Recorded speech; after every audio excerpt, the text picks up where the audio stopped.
Señoras, señores, me alegro, buenos días. Bueno, bienvenidos al lunes, no hay nada mejor que un lunes, definitivamente, esto es una maravilla. Esto de volver a estar aquí, 4 de marzo y son las 8 de la mañana y el país a medio levantar todavía, porque hay gente que aún está rezongando por ahí inopinadamente, cuando se están perdiendo, ya les digo, una semana magnífica. Y un fin de semana que ha tenido de todo, la manipulación de Félix Trolaños con la Comisión de Venecia, el nombre de Armengol en el centro prácticamente de todas las informaciones y el aviso, asomando la puntita de la ley de amnistía, que por ahí va a estar, y que esta semana, bueno, no deja de ser otra forma de corrupción, va a ser también debate permanente en España. Además aspira el PSOE a que esa ley de amnistía con ese debate tape el otro, pero bueno. Esta semana puede ser la semana de la caída de Francina Armengol. Ya veremos, ¿no? Desde luego va a haber que echarla con agua caliente y los bomberos y la UME y todo lo demás, pero hoy el PP presenta en el Congreso una carta en la que solicita la dimisión de Paquita por su implicación en el escándalo de la trama de corrupción con la compra de mascarillas en el Ministerio de Transportes cuando lo dirigía Ábalos. La situación de Armengol es insostenible, porque cada vez más datos apuntan a lo que en el mejor de los casos sería una grave negligencia y en el peor de connivencia con la trama. Y es difícil explicar el comportamiento de Armengol en el episodio, porque ya saben que el gobierno de Baleares, presidido por ella durante la pandemia, compró mascarillas por casi 4 millones de euros a la trama de Koldo. Esas mascarillas resultaron inservibles y de hecho las amontonaron allí en un hangar. Y a pesar de ello, y de pagar religiosamente, Armengol tardó 3 años en iniciar los trámites para recuperar ese dinero y además tuvo el cuajo de firmar un certificado de idoneidad del suministro para que otros picaran y compraran. Además, el contrato se preconcedió, es decir, se adjudicó antes incluso de haber sido redactado. Esto es una serie de irregularidades que no ha tenido ninguna explicación por la actual presidenta del Congreso. Pero además hoy el diario El Mundo añade un elemento más. El contrato se hizo deprisa y corriendo cuando ya se sabía que las mascarillas eran defectuosas. Un subdirector de la Administración Autonómica advirtió solo 2 días después de que llegaran las mascarillas que no servían para nada. Y a pesar de eso se hicieron los trámites pues a toda velocidad. Y se ordenó librar el pago del suministro. Con todo esto, esta tipa tiene que irse. Ya la tercera autoridad del Estado no puede estar sometida a la sospecha de corrupción y a la certeza, en cualquier caso, de una absoluta desidia en el manejo de los fondos públicos. Y algo parecido pasa con Ángel Víctor Torres, que no es presidente del Congreso, pero es ministro de Administraciones Territoriales. También él adjudicó contratos por valor de 12 millones a la trama de Koldo, a pesar de que la mercancía era defectuosa ya en la primera entrega. Y también intentó cargar el coste de los contratos a los fondos europeos, igual que Francina. Y hoy cuenta ABC, apunta a otro alto cargo socialista manchado por la trama, que es la número 2 del partido y vicepresidenta del gobierno, María Jesús Montero.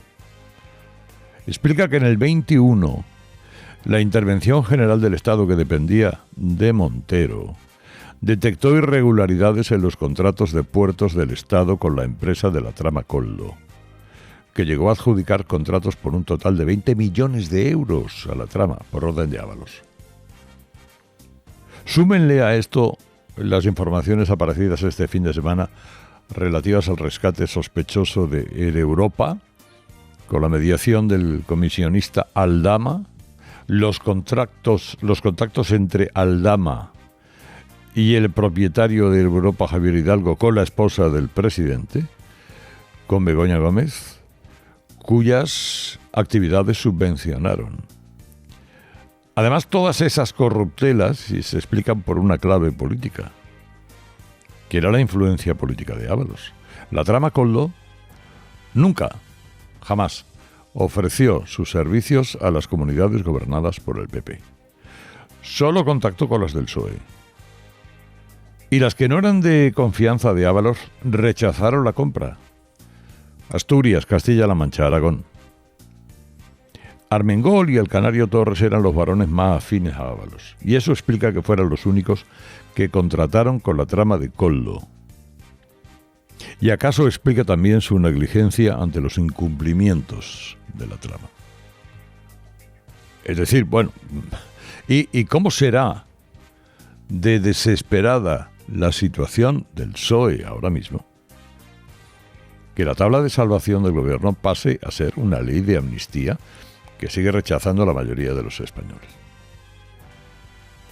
Pero el PSOE ve el acuerdo sobre la amnistía que está a punto, lo están peinando, ya prácticamente, bueno, vamos, dando el último toque de laca. Lo están viendo como el mejor elemento para tapar la corrupción, cuando no hay peor corrupción que la amnistía.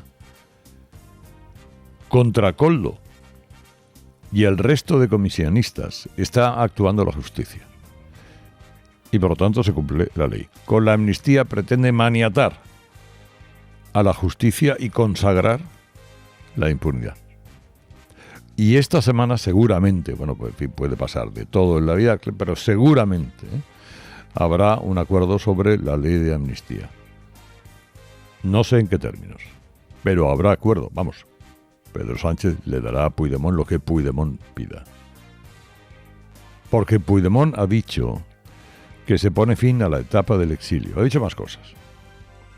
Por ejemplo, que toca recuperar la movilización ciudadana y priorizar los recursos económicos y materiales para la independencia y tal que cual, que es la famosa reconciliación de la que habla el sanchismo y toda su sanchosfera. Y este fin de semana hemos vivido, tal y como le vengo contando, uno de los episodios más clamorosos de mentiras y manipulaciones por parte de este gobierno. Y ha sido la filtración del borrador del informe de la Comisión de Venecia, que es un borrador, no es el informe.